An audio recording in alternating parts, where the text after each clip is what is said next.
बिस्मिल्लाहिर्रहमानिर्रहीम अस्सलाम वालेकुम। मैं हूं मोहम्मद जमशेद। आज एम्ब्रियोलॉजी सीरीज लेक्चर नंबर 6 हमने डिस्कस करना है at mind of science with Mohammad Jamshed.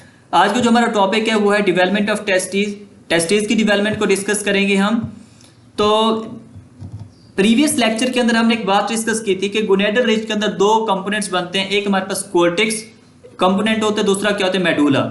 अब वो कहता है कि अगर एम्ब्रियो या जो जाइगोट है वो इस तरह बना है कि जिस स्पर्म ने आकर एग को फ्यूज किया उसके अंदर वाई क्रोमोसोम मौजूद था, तो जो एम्ब्रियो की जीनोटाइप या सेक्स क्रोमोसोम कॉम्प्लीमेंट होता है वो होता है एक्स वाई।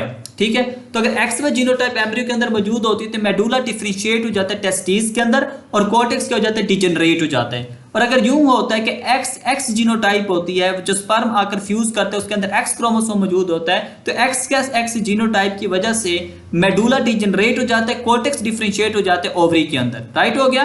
तो यहां वो कहता है कि if primordial germ cell with X Y genotype reach the gonadal ridge, अगर वो प्राइमोर्डियल जर्म सेल जिसमें एक्स वाई जीनोटाइप है वो गोनेडल रिज पर पहुंचते हैं तो वाई क्रोमोसोम पर एक वाई लिंक्ड जीन मौजूद होता है जिसे कहते हैं SRY gene, sex determining region on Y chromosome. ये वाई लिंक्ड जीन होता है because it is only found on Y chromosome. समझ आ गई इस बात की। अब जो हमारे पास ये SRY जीन है, इस SRY जीन के एक प्रोटीन प्रोडक्ट होता है जिसे कहते हैं TDF। ठीक है, तो TDF क्या बेसिकली SRY जीन का प्रोटीन प्रोडक्ट है जिसका नाम है टेस्टिस डिटरमाइनिंग फैक्टर। अब वो कहता है कि जब टेस्टिस डिटरमाइनिंग फैक्टर SRY से प्रोड्यूस हो जाता है तो TDF की प्रेजेंस की वजह से प्रिमिटिव सेक्स कॉर्ड्स इलोनगेट हो जाती हैं और एक्सटेंड होती हैं further into the medulla, medulla में फर्दर एक्सटेंड कर जाती हैं और एक ऐसा स्ट्रक्चर बनाते हैं जिसे कहते हैं मेडुलरी और टेस्टिस कॉर्ड्स। और TDF की प्रेजेंस की वजह से कोर्टिकल कॉर्ड या कॉर्टेक्स क्या हो जाता है, डिजेनरेट हो जाता है। अब नेक्स्ट हमारे पास डायग्राम है, ये देखें कि ये हमारे पास क्या पैरामीजोनेफ्रिक डक्ट, ये मुलेरियन डक्ट है, ये हमारे पास मीजोनेफ्रिक डक्ट है, ये मीजोनेफ्रिक ट्यूब्यूल्स है जो कि इजैकुलेटरी डक्ट्स के अंदर कन्वर्ट हो जाएंगे, डिफरेंशिएट हो जाएंगी। ये हमारे पास है, ये देखिए गोनेडल रिज है, तो ये वाला जो रीजन है ये हमारे पास कोर्टेक्स था और ये वाला रीजन कौन सा है, मेडुला। तो primitive sex cords due to the presence of TDF further elongate और एक्सटेंड हो गई इनटू द मेडुला और जो स्ट्रक्चर वो बनाती है उसे कहते हैं मेडुलरी सेक्स कॉर्ड्स का नाम देती हैं। राइट हो गया। नेक्स्ट हमारे पास है the testis cords become horseshoe shape, क्योंकि जो टेस्टिस कॉर्ड्स होती हैं, ठीक है, ड्यूरिंग द 8th वीक वो क्या हो जाते हैं, हॉर्सशू शेप बन जाती हैं and they lose contact with the surface epithelium, और सरफेस एपिथेलियम के साथ इनका जो कांटेक्ट है वो क्या हो जाता है, खत्म हो जाता है। And after the puberty, testis cords are converted into the seminiferous tubules, के जो cords हो जाती हैं canalized हो जाती हैं after the puberty और seminiferous tubules के अंदर convert हो जाती हैं।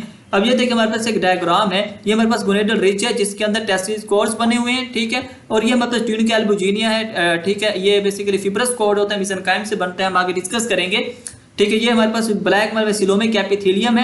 अब ये हमारे पास पैरामीजोनेफ्रिक डक्ट है जिसने डिजेनरेट हो जाना है, और ये हमारे पास मीजोनेफ्रिक डक्ट, मीजोनेफ्रिक ट्यूब्यूल है। ठीक है, और इसके बाद हमारे पास ये रेटी टेस्टिस, ये भी हम डिस्कस करेंगे। तो अभी हमने डिस्कस करना है कि जो हमारे पास हॉर्सशू शेप्ड टेस्टिस कॉर्ड्स हैं, ये हमारे पास हॉर्सशू शेप्ड टेस्टिस कॉर्ड्स हैं और ये सरफेस एपिथेलियम के साथ इनका कांटेक्ट क्या हो गया, खत्म हो गया है, ये अपने कांटेक्ट को लूज कर चुकी हैं। अब नेक्स्ट क्या होगा हमारे पास, वो है कि mesenchyme form a tough fibrous layer beneath the coelomic epithelium called the tunica albuginea. ये हमारे पास सिलोमिक एपिथेलियम है डार्क के अंदर, इसके नीचे ये हमारे पास एक कोड बना है, इस कोड को हम नाम देते हैं ट्यूनिका एल्बुजिना का। और ये ट्यूनिका एल्बुजिना बनाता कौन है, मेसेनकाइम बनाती है। तो मेसेनकाइम ने ट्यूनिका एल्बुजिना को बनाया जो कि फिब्रस कोड है अंडर द सिलोमिक एपिथेलियम। अब ये देखिए ये ट्यूनिका एल्बुजिना क्या करेंगे, ये सेप्टे को भेजेंगी। ठीक है, टेस्टिस के अंदर क्या भेज रही है, सेप्टे भेज रही है। ये सेप्टे क्या कर रही है, टेस्टिस को डिवाइड कर रहे हैं मुख्तलिफ लोब्यूल्स के अंदर। तो अब टेस्टिस के अंदर मुख्तलिफ लोब्यूल्स बन गई, हर लोब्यूल्स के अंदर हमारे पास क्या है, टेस्टिस कोड मौजूद है जो सेमिनेफ्रस ट्यूब्यूल के अंदर कन्वर्ट हो जाएगा। यूं कह सकते हैं कि हर लोब्यूल के अंदर एक सेमिनेफ्रस ट्यूब्यूल मौजूद है, जिस तरह ये एक लोब्यूल है उसके अंदर मौजूद है, ये एक लोब्यूल है उसके अंदर ये क्या है, मौजूद है।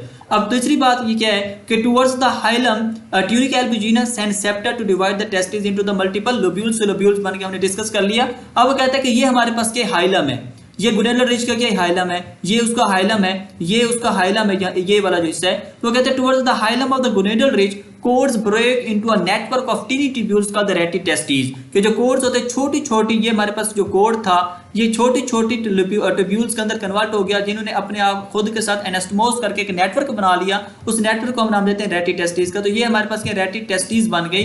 अब कहते हैं tubules of the rete testis joint efferent ductules formed from the mesonephric tubules, कि जो हमारे पास रेटी टेस्टिस की ट्यूब्यूल्स है ये मजीद जाकर किसके साथ ज्वाइन होती है, इस इफरेंट डक्ट्यूल के साथ ज्वाइन होती हैं, जो कि कहां से बनता है, मीजोनेफ्रिक ट्यूब्यूल से बनता है। और ये हमारे पास क्या मौजूद है, डक्टस एपिडिडमस मौजूद है, मतलब ये इजैकुलेटरी डक्ट्स होती हैं जो कि मीजोनेफ्रोज से बनती हैं। तो मीजोनेफ्रिक डक्ट क्या बनाती है, डक्टस एपिडिडमस, और हमारे पास जो मीजोनेफ्रिक लोब्यूल्स होती हैं वो बनाती हैं इफरेंट डक्ट्यूल, और इफरेंट डक्ट्यूल जाकर ज्वाइन करती है ट्यूब्यूल्स ऑफ रेटी टेस्टिस को। रेटी टेस्टिस किस तरह बनी, जब टेस्टिस को ब्रेक हुआ मुख्तलिफ नेटवर्क के छोटे छोटे लोब्यूल्स के अंदर, उन्होंने आपस में एनास्मोज किया और ये नेटवर्क बन गया। और लास्ट में हमारे पास tubules of the rete testis joint the efferent ductules form from the mesonephric tubule. ये डिस्कस कर लिया हमने। नेक्स्ट क्या हमारे पास सेल्स हैं, सेल्स ऑफ टेस्टिस। कौन कौन से सेल्स हैं, 3 सेल्स होते हैं, सर्टोली सेल्स, इंटरस्टिशियल सेल या लैडिंग सेल्स उसे नाम देते हैं, और लास्ट में हमारे पास है स्पर्मेटोगोनिया या स्पर्मेटोसाइट। फिर पे हम डिस्कस करेंगे इनकी एम्ब्रियोनिक प्राइमोर्डिया क्या है, कि कहां से ये प्राइमोर्डिया मतलब इनका ओरिजिन का है, कहां से बनते हैं ये cell, and how they affect development of duct system, और इन सेल्स का डक्ट सिस्टम में क्या क्या इफेक्ट होता है। अब सबसे पहले सर्टोली सेल्स है, इंटरस्टिशियल सेल्स ऑफ लैडिंग और स्पर्मेटोगोनिया जो स्पर्मेटोसाइट। तो सबसे पहला जो सेल है वो है Sertoli cell. Sertoli cell derived कहां से हुआ है, सिलोमिक एपिथेलियम से, जो कि मेसोडर्मल इन ओरिजिन है। So Sertoli cells are derived from the coelomic epithelium यानी मेसोडर्मल इन ओरिजिन। अब सर्टोली सेल्स जो है वो प्रोड्यूस करता है एक हार्मोन जिसका नाम है मुलेरियन इनहिबिटिंग फैक्टर, MIF। अब मुलेरियन इनहिबिटिंग फैक्टर क्या करता है, पैरामीजोनेफ्रिक डक्ट या मुलेरियन डक्ट को इंड्यूस कर देता है कि वो डिजनरेट हो जाए। तो MIF की प्रोडक्शन की वजह से पैरामीजोनेफ्रिक डक्ट क्या हो जाती है, डिजनरेट हो जाती है, मतलब जिससे प्रोड्यूस कौन करता है, सर्टोली सेल प्रोड्यूस करता है। अब नेक्स्ट हमारे पास है कि सर्टोली सेल्स फंक्शन, ये बेसिकली सपोर्टिंग सेल्स होते हैं, ठीक है, प्रोटेक्शन करते हैं, नरिशमेंट करते हैं स्पर्म की, और क्या करते हैं, after the birth Sertoli cells बनाते हैं blood testis barrier. Sertoli cells form blood testis barrier after the birth. इसके बाद है interstitial cells of the lading. Interstitial cells of the lading कहां से ड्राइव होते हैं, from the intermediate mesodermal of gonadal ridge. तो ये भी मेसोडर्मल इन ओरिजिन होती है इंटरस्टिशियल सेल्स ऑफ लैडिंग, और कहां से ड्राइव होते हैं, intermediate mesoderm of the gonadal ridge. Produce क्या करते हैं interstitial cells of lading, testosterone produce करते हैं, ठीक है, टेस्टोस्टेरोन जो कि मेल हार्मोन है। तो इंटरस्टिशियल सेल्स ऑफ लैडिंग क्या प्रोड्यूस करेंगे, टेस्टोस्टेरोन प्रोड्यूस करवाएंगे। तो अब टेस्टोस्टेरोन क्या करवाता है, testosterone induce the survival of mesonephric duct. अब टेस्टोस्टेरोन की वजह से मेसोनेफ्रिक डक्ट क्या कर रही है, सर्वाइव कर रही है, ठीक है। मेसोनेफ्रिक डक्ट टेस्टोस्टेरोन की वजह से एपिडिडमिस, डक्टस एपिडिडमिस के अंदर कन्वर्ट होती है, और मेसोनेफ्रिक ट्यूब्यूल्स कन्वर्ट होते हैं किसके अंदर, इफरेंट डक्ट्यूल्स के अंदर। किस वजह से, due to the presence of testosterone that is produced from the interstitial cells of the Leydig. यही बात होती है कि फीमेल के अंदर मेसोनेफ्रिक डक्ट क्या हो जाती है, डिजेनरेट हो जाती है, क्योंकि उसके अंदर टेस्टोस्टेरोन नहीं होता जो उसे सर्वाइव करता है। तो जब टेस्टोस्टेरोन नहीं होगा फीमेल के अंदर, तो मेसोनेफ्रिक डक्ट क्या हो जाएंगी, डिजेनरेट हो जाएंगी।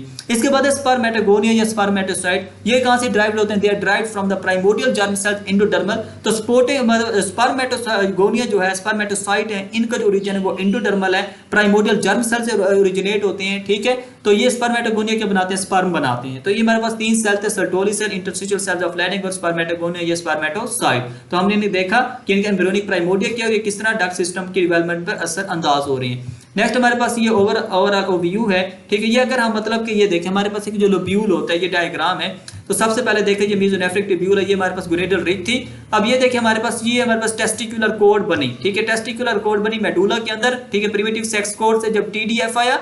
और इसके बाद क्या हुई, ये डेवलपिंग ट्यूनिक एल्बुजिनिया है, ठीक है। ये देखिए सिलोमिक एपिथेलियम के नीचे, ये सिलोमिक एपिथेलियम है, ये वाली इस सिलोमिक एपिथेलियम के नीचे मेसेनकाइम ने फिब्रस कोड बना रहा है, जिसे ट्यूनिक एल्बुजिनिया का नाम देंगे। तो ट्यूनिक एल्बुजिनिया, ये देखिए ये रॉड के अंदर जो कन्वर्ट नजर आ रही है, ठीक है, ये क्या बन गई, और इसके पीछे क्या सिलोमिक एपिथेलियम है। अब क्या हुआ कि ये जो हाइलम था गोनेडल रिज का, वहां पर जो कोड था टेस्टिस कोड, वो ब्रेक होना स्टार्ट हो गया, एनास्मोज होना स्टार्ट कर दिए, छोटे छोटे ट्यूब्यूल बनाए, इन्हें हम नाम दे रहे रेटी टेस्टिस का, जो कि इफरेंट ट्यूब्यूल के साथ क्या है, कनेक्टेड है। और ये मेसोनेफ्रिक डक्ट है जिसने डक्टस एपिडिडमिस बनाना है। तो अगर ये देखें, ये हमारे पास वो थे ट्यूनिक एल्बुजिनिया, उसने वो सेप्टा बनाए थे, सेप्टा भेजे थे, उसने मुख्तलिफ लोब्यूल्स के अंदर टेस्टिस को कन्वर्ट कर दिया। हर लोब्यूल के अंदर देखें ये एक सेमिनेफ्रस ट्यूब्यूल मौजूद है।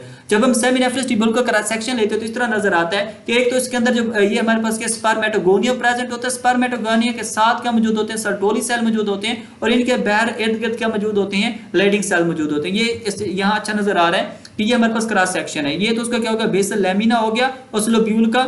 और ये हमारे पास क्या सेमिनेफ्रस ट्यूब्यूल जो थी उसका ल्यूमिन है, जहां में जिसमें स्पर्म जा रही है। और स्पर्म प्रोड्यूस कहाँ से हो रही है, स्पर्मेटोगोनिया से हो रही है। हमारे पास स्पर्मेटोगोनिया है जहाँ से स्पर्म आ रहे हैं, ठीक है। और स्पर्मेटोगोनिया के बाहर एक बड़ा बड़ा सेल इसको इर्द गिर्द पड़ा हुआ है जिसमें आपको ग्रीन न्यूक्लियस भी नजर आ रहा है। इन सेल को हम क्या नाम देते हैं, सर्टोली सेल का नाम देते हैं। और इनके बाहर, ठीक है, ये इर्द गिर्द क्या पड़े हुए हैं, लेडिंग सेल पड़े हुए हैं। तो सर्टोली सेल कौन सा हार्मोन प्रोड्यूस करवाता है, सर्टोली सेल प्रोड्यूस करवाता है मुलेरियन इनहिबिटिंग फैक्टर, जो कि पैरामीसोनेफ्रिक डक्ट को डिजनरेट करवा देते हैं। और जो हमारे पास लेडिंग सेल थे वो क्या प्रोड्यूस करवाते हैं, टेस्टोस्टेरोन प्रोड्यूस करवाता है, जो इस मीजोनेफ्रिक डक्ट को क्या करवाता है, इजैकुलेटरी डक्ट डक्टस एपिडिडिमस के में कन्वर्ट करवा देते हैं, इसको सर्वाइव करने में हेल्प करता है। तो आज हमने डिस्कस किया कि किस तरह मेडुलरी कॉर्ड से टेस्टिस की डेवलपमेंट होगी। जो फैक्टर था वो क्या था, एसआरवे जीन था, ठीक है, जो कि टीडीएफ प्रोटीन प्रोडक्ट बनाता है, ठीक है, जो कि बेसिकली प्रिमिटिव सेक्स कोड से मजीद टेस्टिकुलर कोड बनवाता है और अल्टीमेटली टेस्टिस बन जाती हैं। तो इसके अलावा और भी बहुत सारे फैक्टर होते हैं एसआरवे जीन या टीडीएफ के अलावा,